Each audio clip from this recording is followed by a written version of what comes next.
किस्त नंबर 5। फिर खामोशी से अंदर दाखिल हुआ और खिड़की के आखिर में जाकर देखा तो सामने एक लाउंज था छोटा सा, जिसकी एक साइड 3 कमरे और दूसरी जानिब पर उटीच रूम बना हुआ था। एक बेडरूम से हल्की से आवाज आ रही थी और दरवाजे के नीचे से रोशनी भी नजर आ रही थी कि बाकी 2 बेडरूम्स शायद बंद थे। एक कोने वाले में ही लोग मौजूद थी और दरवाजे के नीचे से रोशनी भी नजर आ रही थी। बाकी 2 बेडरूम्स शायद बंद थे। एक कोने वाले में ही लोग मौजूद थे। मैंने सोचा यकीना उस बेडरूम की कोई खिड़की होगी, वहां जाकर देखता हूं। दोबारा बाहर निकला और इमारत के फ्रंट पर पहुंच गया और फ्रंट से जो दरवाजा अंदर की जानिब का था उसको खोलकर देखा तो वैसी ही राहदरी थी, जिसके आखिर में लाउंज और सामने वही 3 बेडरूम। मुझसे बाहर था कि ये घर था या भूल भलियां। कहीं से देखने का कोई रास्ता नहीं नजर आ रहा था। मैं बाहर निकलकर एक बार फिर से वहीं पीछे वाली साइड पहुंच गया और ऊपर जाने वाले दरवाजे से अंदर जाकर सामने बने दरवाजे को धकेला। उस बार वो खुल गया। शायद किसी ने अंदर से लॉक खोल दिया था। जब अंदर झांका तो फिर एक लंबी सी राहदरी थी जो तीनों बेडरूम्स की बैक साइड पर बनी हुई थी और मजे की बात तीनों कमरों की बैक साइड खिड़कियां बनी हुई थी। मैंने अंदर जाकर आहिस्ता से दरवाजा बंद किया और कोने वाली खिड़की के पास जाकर खड़ा हुआ।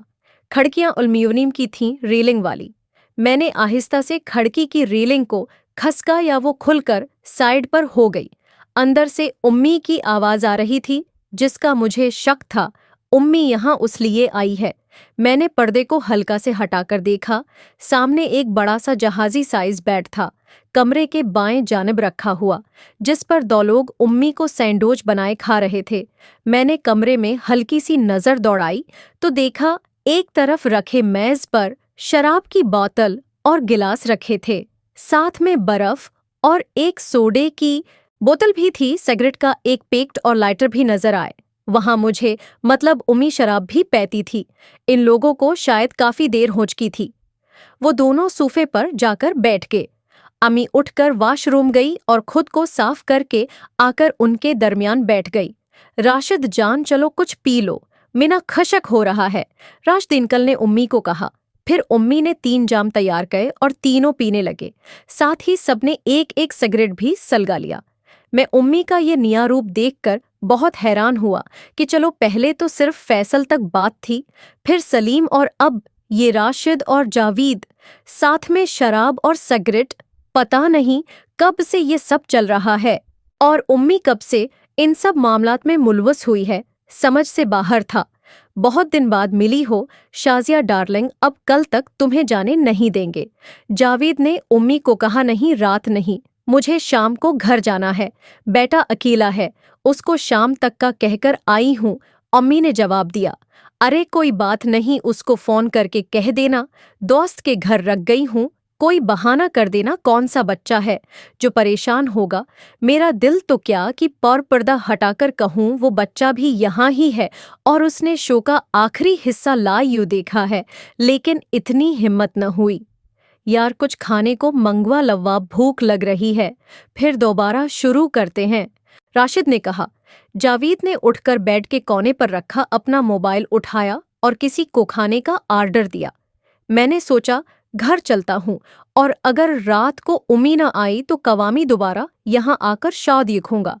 मैं खामोशी से उसी रास्ते से वापस बाहर आया और फर्नीचर पर चढ़कर दरख्त से उतरकर बिल्डिंग के सामने आकर मोटरसाइकिल वाले की दुकान की तरफ चल दिया, जहां अभी मेरे मोटरसाइकिल का काम हो रहा था। आधे घंटे बाद बाइक का काम होगा और मैं घर आ गया। आते हुए रोटी लेकर आया और सालन गर्म करके खाने के बाद सो गया। मेरी आंख शाम को 6 बजे के बाद खुली। मैं उठकर नहाया और फ्रेश होकर सोचा उम्मी को फोन करूं। जब नंबर मिलाया तो फोन बंद आ रहा था। काफी देर ट्राई की लेकिन फोन मुस्तकिल बंद था। मैंने सोचा शायदान के फोन की बैटरी खत्म हो चुकी होगी या फिर खुद से उन्होंने फोन बंद कर दिया हो। खैर 7:30 के बाद मैंने वहां जाने का फैसला किया और इस बार मैंने कीब में जाने का सोचा।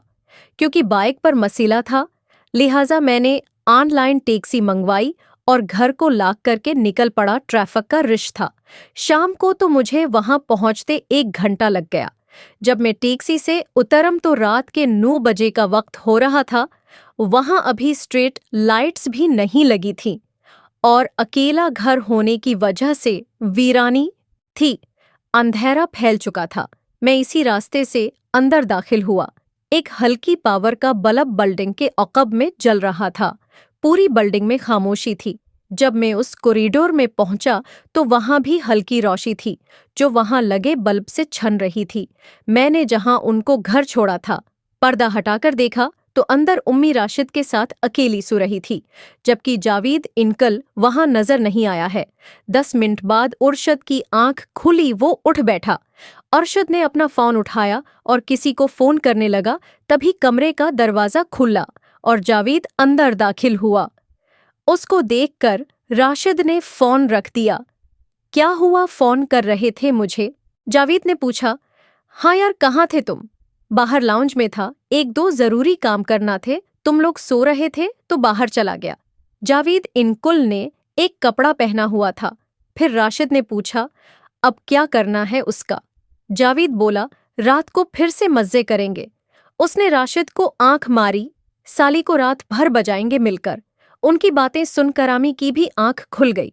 उन्होंने सामने वाल कलाक पर वक्त देखा और उठकर कहने लगी, बहुत वक्त हो गया है जावेद, तुम मुझे घर छोड़ाओ। ये सुनकर राशिद ने कहा, शाजिया जान क्या करोगी? घर जाकर इस वक्त यहाँ ही रख जाओ, सुबह छोड़ देंगे। उम्मी ने कहा, नहीं फिर मिलेंगे, अब जाना है मुझे। वो उठकर अपने कपड़े उठाने लगी, लेकिन जावेद ने आगे होकर उनके हाथ से कपड़े ले लिए। अमी खुद को छुड़वाने लगे, लेकिन जावेद की गिरफ्त मजबूत थी। इतनी देर में राशिद भी अमी के पीछे आकर खड़ा हो गया। अमी भी अब नर्म होकर मुज़ाहमत छोड़कर खुद को उनके हवाले कर चुकी थी। मुझे बहुत गुस्सा आया कि ये कौन सा तरीका है, लेकिन मैं कुछ करने की पोजीशन में नहीं था। बाहर आकर एक बार फिर से अम्मी ने कपड़े उठाना चाहे, लेकिन जावेद ने कहा, शाजिया जान, रात के 10 बजने वाले हैं, बेटे को फोन कर दो कि सहेली की तबीयत खराब है, नहीं आ सकती। उम्मी ने कहा, क्यों, अभी दिल नहीं भरा, जो रात को भी करोगे। औरे मेरी जान, तुम चीज ही ऐसी हो, क्या करें? ये सुनकर आमी ने राशिद से पूछा, मेरा मोबाइल कहाँ है? बहुत देर से किसी की कॉल भी नहीं आई। कॉल कैसे आती जानम, मैंने तुम्हारा फोन दिन को ही ऑफ कर दिया था। ये कहकर उसने बेड की साइड टेबल की दराज से अम्मी का फोन उनको दिया। अम्मी ने फोन ऑन किया।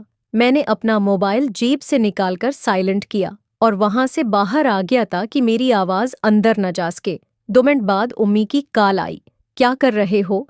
मैंने कहा, कुछ नहीं, गेम खेल रहा था। मोबाइल पर क्या वजह, आपका मोबाइल बंद था। शाम को मैंने कॉल की। हाँ, वो उसकी बैटरी खत्म हो गई थी। अच्छा, तुम खाना खाकर लेना, मैं सुबह आऊंगी।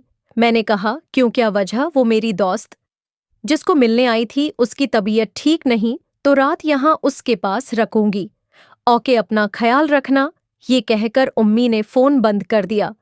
मैं दोबारा अंदर गया तो देखा दोनों अंकल सोफे पर बैठे थे। दोनों ने एक एक जाम उठाया हुआ था और बारी बारी उम्मी को पला रहे थे। उम्मी के सर को जावेद ने हल्का सा अपने हाथ से ऊपर उठाया हुआ था, लेकिन फिर भी शराब के कुछ कतरे उन गले से होकर जिस्म पर बह रहे थे। उसके बाद अरशद ने कहा, ओके यार, रात बहुत हो गई है, मुझे निकलना है। अम्मी ने कहा, तुम मुझे भी घर छोड़ दो।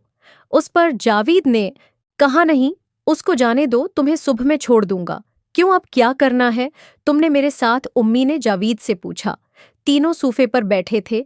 फिर अरशद उठकर वॉशरूम चला गया। जावेद ने उम्मी के कान में कोई सरगोशी की, जिसको सुनकर वो हंसने लग गई। वॉशरूम से बाहर आकर अरशद तैयार होने लगा। मैंने सोचा ये बेहतरीन वक्त है निकलने का। मैं उसी रास्ते से उस घर से बाहर आया और गली के कोने पर खड़ा होकर कैब का इंतजार करने लगा।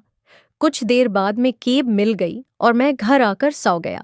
दूसरे दिन चूंकि छुट्टी थी तो लेट आंख खुली घड़ी 9 बजा रही थी। मैं फ्रेश होकर बाहर आया और आमी के बेडरूम मैं जाकर देखा तो कमरा खाली था, मतलब अभी तक उम्मी आई नहीं थी। मैंने वक्त देखा 9:30 हो रहे थे। मैंने उम्मी को कॉल की। काफी देर बाद उनकी नींद में डूबी हुई आवाज आई, कौन? मैंने कहा, मैं राहील, शायद नींद में उन्होंने कॉल रिसीव कर ली थी और मेरा नाम नहीं देखा था। हाँ बोलो, कब तक आएंगी आप? मैं 2 पहर तक आती हूँ।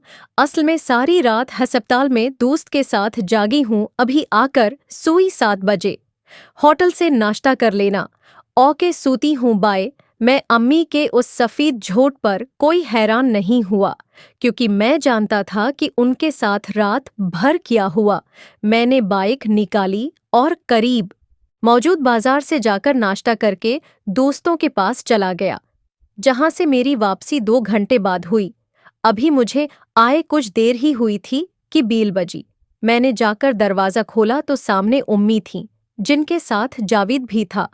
अम्मी की हालत बहुत खराब हो रही थी। बाल बखरे हुए थे, आंखें सर्क हो रही थीं और चेहरे से सारा मेकअप गायब था।